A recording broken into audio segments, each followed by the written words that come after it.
Gotta love them Saturday podcasts. What is going on, everyone? Welcome back to another edition of Raps Report, podcast where I talk about the Raptors and the NBA. I'm your host, Luca Rosano, coming to you on this Saturday morning. Hope you're all doing well. Hope you're all staying safe. In today's show, we're going to be talking about a couple of recent signings that the Raptors have made. A lot of you have been asking me about it, so I thought I would discuss it in a video. Before we get started, I do want to give a special shout out to the most recent channel member, that is Noble Venom, who joined as an all-star channel member last night. Remember, guys, you can join as a channel member as well. Hit that join button where you can receive custom perks and emojis. You can become an all-star channel member or a superstar channel member, whatever floats your boat. Be sure to hit that like button, sub to the channel if you are new. Let's try and hit 21K before the end of February. We don't have much time, but hey, who knows? Maybe we can do it today and tomorrow. Before we talk about who the Raptors recently signed, let's talk about that game against the Houston Rockets. I did a live stream and then I did a live post-game show last night. That was the game the Raptors pretty much had in the bag throughout the entirety of that one. And then the fourth quarter hit, Houston made a run, and you're sitting there like, oh boy, the Raptors are going to blow this. But the Raptors took care of business. That game was never in jeopardy. I mean, the Rockets did make it a game at one point. They had cut the lead to 6 points, but the Raptors did what they had to do. They made plays, made shots, and they're going to have 3 games left now before the All-Star break. Can the Raptors now go on a run? They're 500. They got 3 more games left, and these are 3 games that are winnable. The Raptors are going to be playing against the Bulls, who are a much more improved Bulls team than they were a year ago. That's going to be a good game on Sunday, but that's a very winnable game. Then they got the Pistons and ex-coach Dwayne Casey. That team has been a mess. That's the worst team in the East right now. That's a very, very winnable game. And then the Raptors play the Celtics. The Raptors are bound to get one against the Celtics, guys.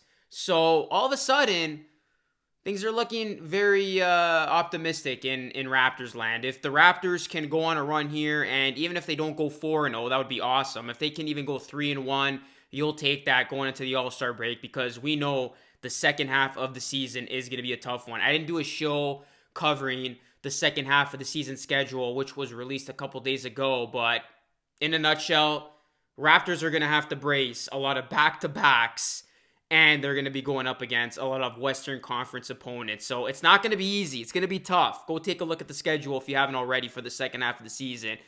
It's going to be a dandy for the Raptors. So that's why they're going to take care of business with the remaining games left in the first half of the season, because the second half of the season, it's going to be a true challenge to see how far this team can go and what this team is truly made of.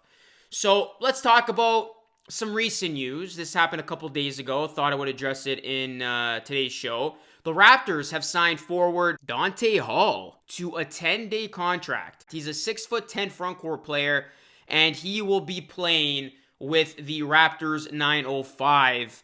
And who knows? Maybe he'll impress the Raptors there, and then he gets the call up. Hall did average 8.9 points, 9 rebounds, 1.8 blocks, and 23.5 minutes in 9 games with Team Ignite of the NBA G League this season.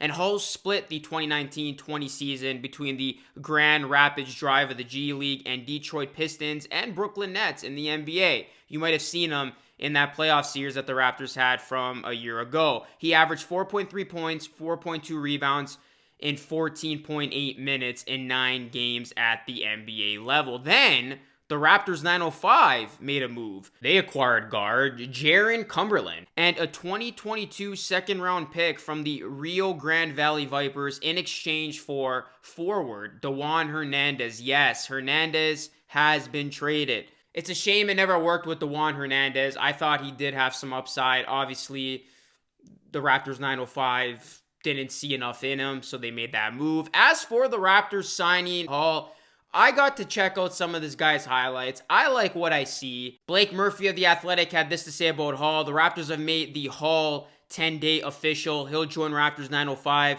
who have 6 games over that 10-day span. Good trial window for Hall, essentially. I'd love to see Hall get a few 905 games in, He's already in the bubble, and the Raps are back to 15 healthy. Get a longer look at his defense and their system, and 905 could use the help there for a stretch run. Hall has been one of the most efficient role-specific players in the G so far. Easy 9+9+2 block as a cleanup man in the paint for the Ignite. So, I mean, if Blake Murphy thinks Hall is good, then Hall is good.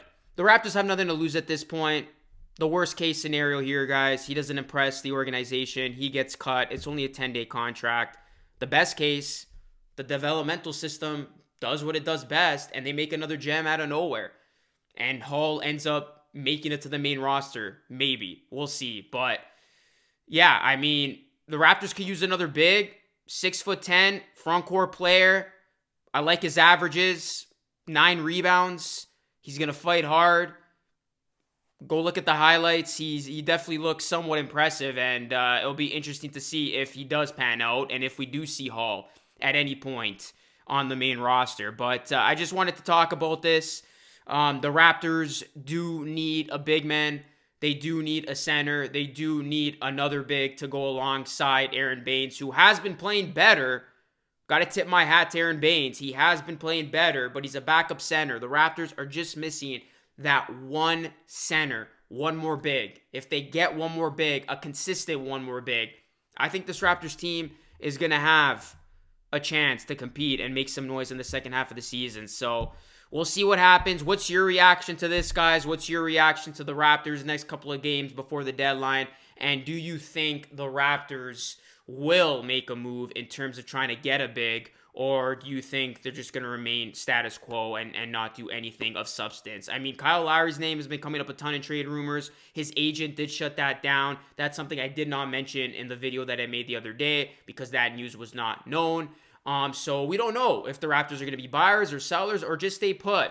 The more I think about it, the Raptors might just stay put, but you don't know how the next couple of weeks are going to play out. If the Raptors continue to win games, they could be a low-key buyer, but if the Raptors lose games and this season somehow falls apart, then they could be sellers, and that's when you can revisit the Kyle Lowry trade talk. But it's going to be a very interesting next month, to say the least, in Raptors land. And, yeah, we'll see what happens, and we'll see if the Raptors can end the first half of the season on a high note before they take some time off next weekend when the NBA All-Star break commences. That's it for me, guys. As always, let me know what you think of the show. Like this video, sub to the channel, share this, follow me on social media, and I will catch you all again tomorrow night when the Raptors take on the Bulls. I'll be doing another live reaction and play-by-play broadcast. That's it for me, guys. As always, thank you so much for watching. I'll catch you all again in the next one. Be great and stay blessed. Peace.